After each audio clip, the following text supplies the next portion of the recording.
Ko'pchilikni talabiga binoan Nexia 2 ni Nexia 1 qilganda nimalari o'zgaradi va necha pul ketadi.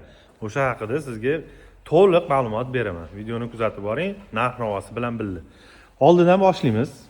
Mana. Kapot o'zi qoladi, faqat fara, bamper, поворотный, обрисовка o'zgaradi. Bu sizga 350 ming so'm, 400 ming so'm atrofida, tumanka 300-350 ming so'm atrofida, fara original qo'yaman desangiz $150, поворотный 50-55 turadi. Обрисовка 120 ming so'm, orqasidagi bilan 200 ming so'm bo'ladi. Emblema, общий yozuvlar 100 ming so'mga boradi. Xullas, mana hisoblab ketaveringlar, oldi chiqadi. Narxi bilan aytib ketaman, samiglarni. Поворотник agar kriloga qo'yaman desangiz, krilo o'zi qoladi, faqat поворотник qo'ydirsangiz bo'ladi.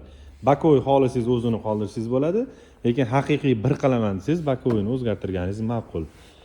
Orqa tarafiga o'tamiz. Orqasida nima o'zgaradi? Bagaj o'zgaradi. Orqa kapot, bagaj kapoti o'zgaradi. Где-то 100-150 atrofida topasiz gruntovkalisini. Uni keyin o'zini rangiga moslab septirasiz, qanaqa rang bo'lsa.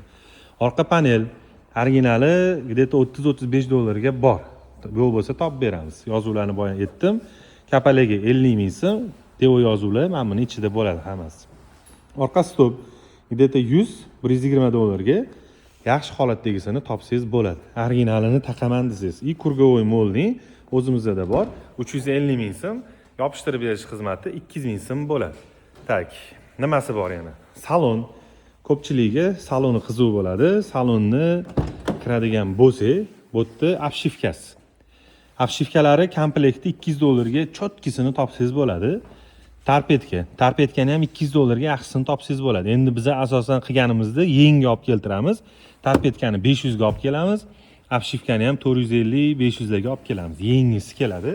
Polshadan yoki Koreyadan topib olib kelamiz. Buni endi necha pul ketsa bitta bo'lsin deganlar uchun olib kelamiz bu narsani. Super, agar prostoy bo'lsa, super qilaman desangiz $350 ga aylanadi.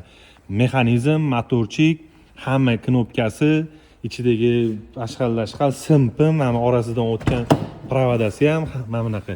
Mana bunda yo'q ekan. Mana shunaqa provodasi, chunki anaqa emasdi, elektron emasdi. Hamma narsasi $350 ga usta haqqisi bilan birga aylanadi. Gentrasidani qo'yaman deysiz, $400-450 abagirefli. Bez abagiref $300-350. Bar qo'yasiz 380 ming, 350 mingga, rul qo'yasiz $50-60 ga, bitta yaxshi mikrofon qo'yasiz. Xullas, mana shunaqa holatda mashina Nexia 1 bo'ladi. Endi eng qiziq joyi, yo'q, qimmat bo'lib ketar ekan desangiz, yaxshi bo'lsa mashinangizni sostoyanasi teng yarim narxini tashab beradi sizga. Ikkini narsalarni sotsangiz, deylik $3000 ketdi desangiz, $1,5 ga Nexia 2 ni narsasini sotib olsangiz, $1,5 ga mashinangiz Nexia 1 bo'ladi. Ma'lumotlar qiziq bo'lgan bo'lsa, like, подписка и do'stlarga yuborib qo'yamiz.